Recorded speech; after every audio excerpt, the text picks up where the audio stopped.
Bienvenidos a Sector del Terror. Antes de comenzar, me gustaría saber a qué hora nos escuchan y recordaros que podéis suscribiros para más relatos, disfrutar del vídeo. La madrugada en la base aérea tenía ese silencio eléctrico que solo conocen los que han pasado demasiadas noches de guardia. Las luces de la pista titilaban en la distancia, reflejándose en los charcos dejados por la lluvia vespertina.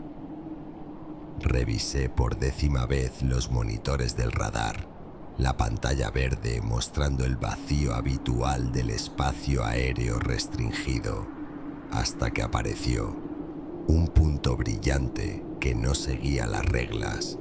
No tenía la firma térmica de un avión, ni la trayectoria predecible de un satélite. Simplemente existía en nuestro espacio aéreo, desafiando toda lógica. Movía en zigzag a velocidades imposibles, deteniéndose en seco como si el aire fuera sólido. No puede ser, murmuré, ajustando los controles. Esto no aparece en ningún manual. La alerta roja sonó con un estridor que cortó la noche. En segundos, la torre de control se llenó de personal, todos mirando el mismo punto imposible en las pantallas. Intentamos contacto por radio. Solo obtuvimos silencio. Un silencio demasiado denso, como si algo al otro extremo estuviera escuchando y decidiendo cómo responder.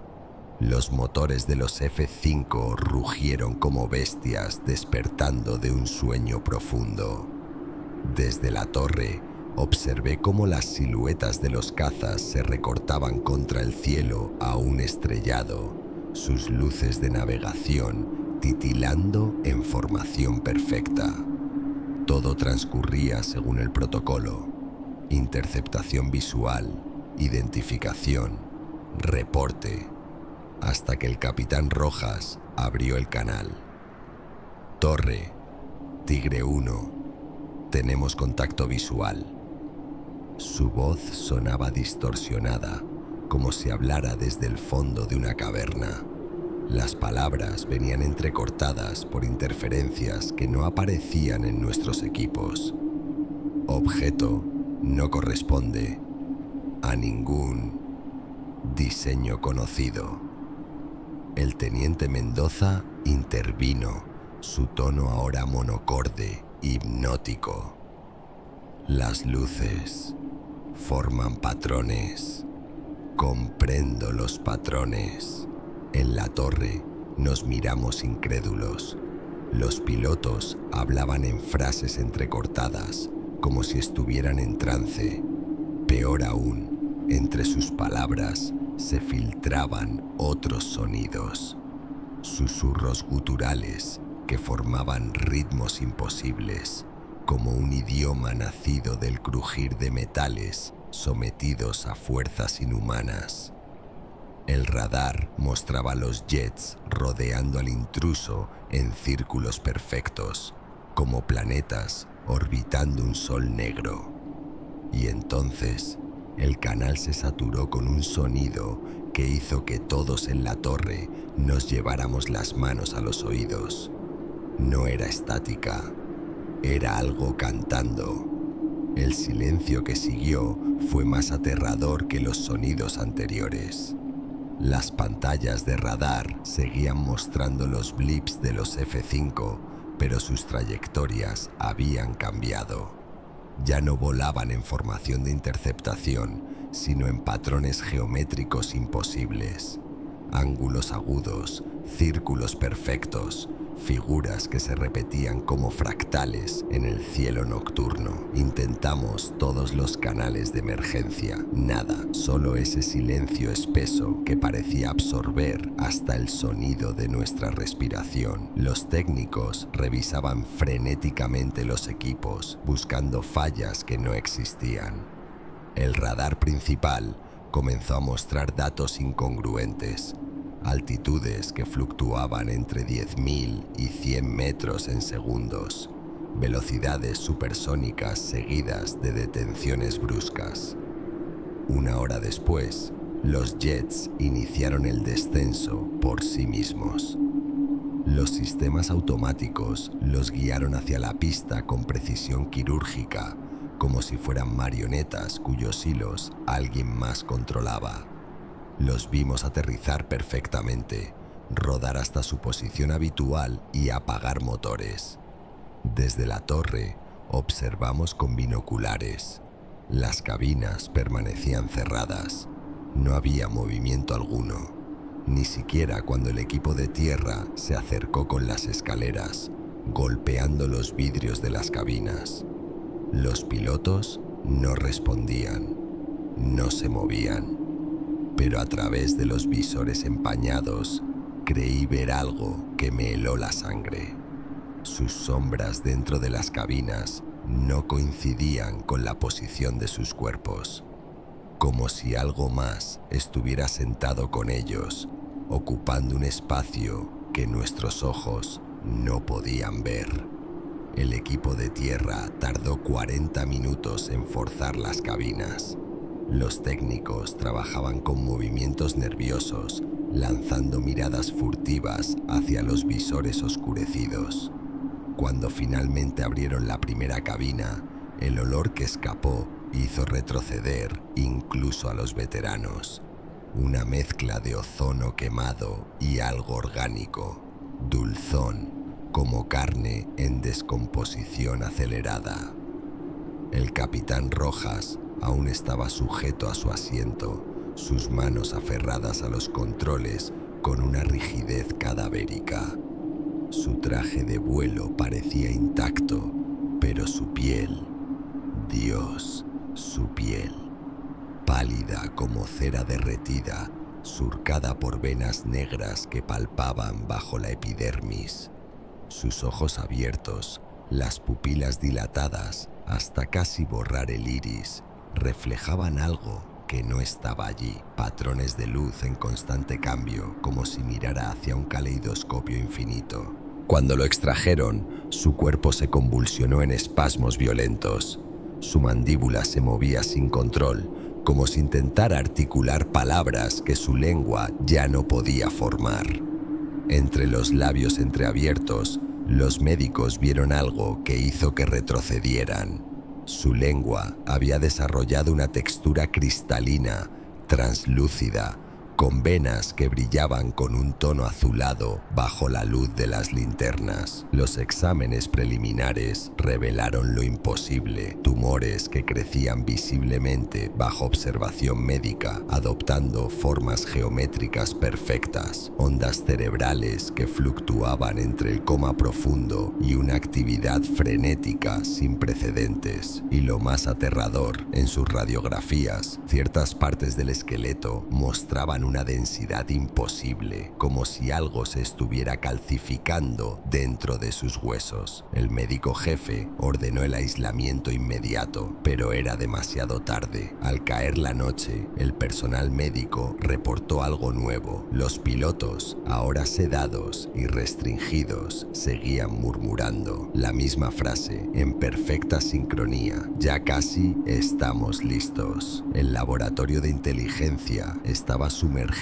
en una oscuridad artificial, solo rota por el parpadeo azulado de los monitores. Habíamos estado analizando las grabaciones de cabina durante horas, pero los patrones de audio seguían sin tener sentido, hasta que el teniente Vázquez, nuestro lingüista, ajustó los filtros de frecuencia. Dios mío, susurró, quitándose los audífonos como si le quemaran.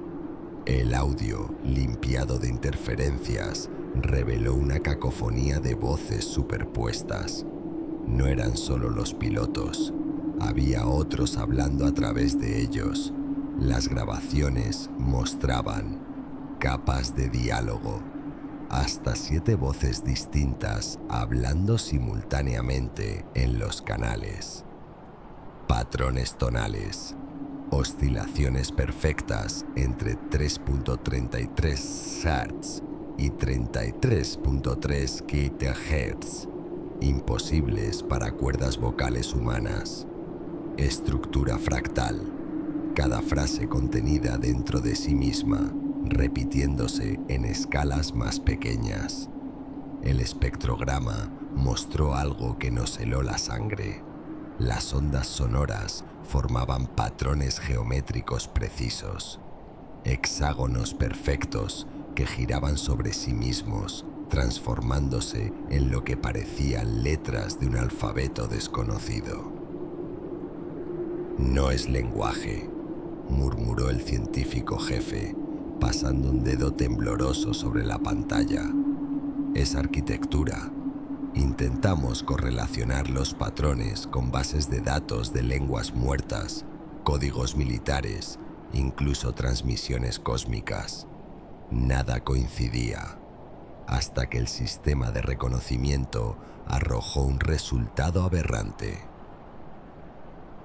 8,8% similitud con grabaciones de sonidos emitidos por cristales de cuarzo bajo estrés térmico, vibraciones registradas en el CERN durante fallas de contención magnética, audio de expedición antártica desaparecida. COS7. Esa noche, mientras revisábamos los informes, las luces del laboratorio comenzaron a parpadear al ritmo exacto de los patrones del audio, y en los altavoces apagados algo respondió a nuestros análisis. El Dr. Ruiz no había dormido en 72 horas. Podía verlo en el temblor de sus manos mientras revisaba los signos vitales del Capitán Rojas. El quirófano improvisado estaba iluminado solo por el tenue resplandor de los monitores, proyectando sombras danzantes sobre las paredes estériles. «Necesitamos otro análisis de LCR», murmuró, ajustando el goteo de la IV.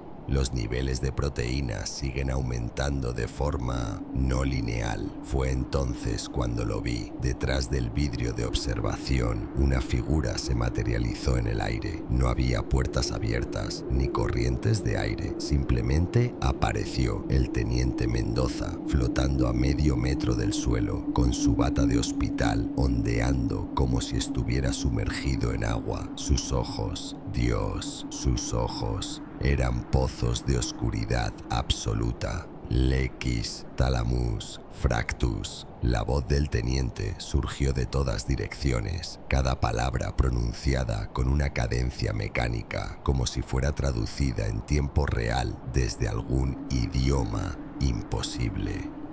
El doctor Ruiz se dio vuelta y gritó.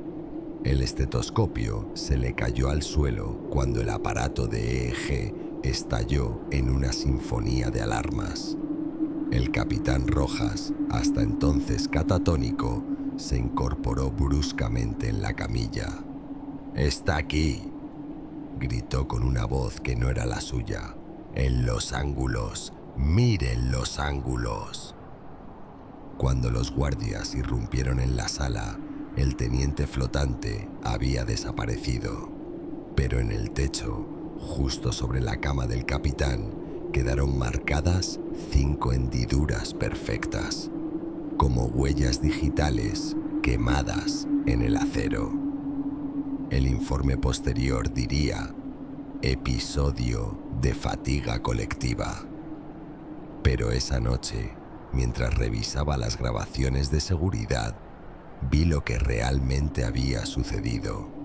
En el segundo exacto en que el teniente apareció, todas las cámaras de la base habían captado un destello de luz ultravioleta, y en cada marco de video, por un fotograma imposiblemente breve, se veían otros.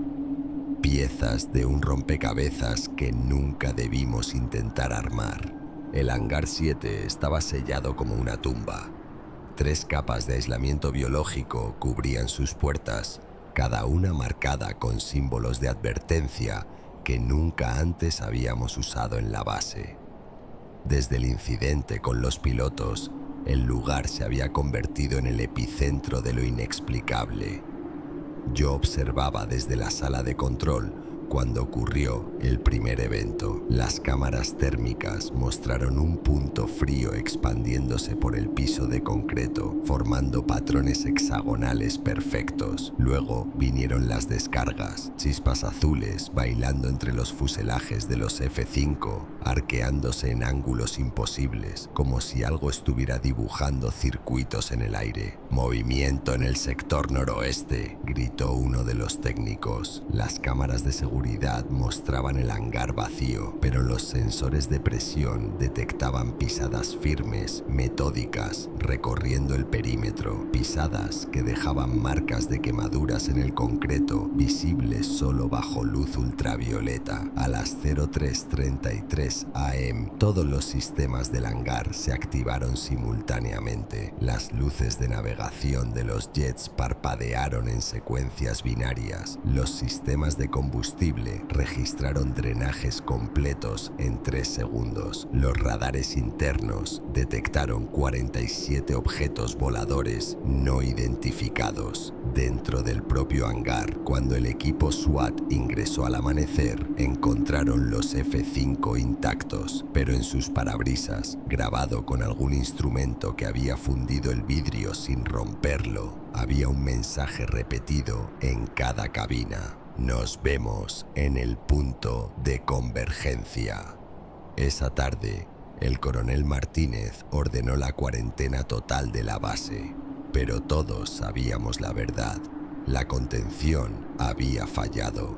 Ellos ya estaban afuera. El cuaderno de bitácora del capitán Rojas fue encontrado enterrado bajo 3 capas de documentos falsificados. Sus páginas finales contenían dibujos que hicieron que los psiquiatras militares palidecieran. Estructuras geométricas flotando sobre el desierto, perfectamente renderizadas por la mano de un piloto que jamás había tomado lecciones de dibujo. Pero fueron las últimas anotaciones las que sellaron nuestro destino. Día 14. Los sueños regresan, esta vez más fuertes. Veo las estructuras incluso despierto, como superpuestas sobre la realidad. El doctor dice que son alucinaciones por estrés, pero anoche, mientras volaba el ejercicio nocturno, las vi claramente. Torres cristalinas emergiendo del manto terrestre, resonando con el mismo ritmo que escuchamos en la cabina. Día 17. Hoy descubrí la verdad. No son naves. Nunca lo fueron. Son solo las puntas visibles de algo mucho más grande. Algo que ha estado aquí desde antes que los primeros humanos camináramos sobre esta tierra, y ahora están despertando. La última página mostraba un dibujo del radar de cabina, con decenas de puntos brillantes formando una constelación familiar. Bajo la imagen, escrito con letra temblorosa, no eran estrellas, eran ellos mirándonos. El informe fue clasificado como nivel Omega, pero para entonces ya era demasiado tarde. En los meses siguientes, la base fue cerrada oficialmente por contaminación radiactiva. Los pilotos fueron declarados muertos en un accidente de entrenamiento. Yo sé la verdad, porque ahora, cuando miro el cielo nocturno, veo los patrones. Y a veces, en el silencio de la madrugada, escucho el eco de aquellas voces resonando en mi mente. Nos vemos en el punto de convergencia. Gracias por ver el vídeo. No te olvides de darle a like y suscribirte al canal para más contenido. Hasta la próxima.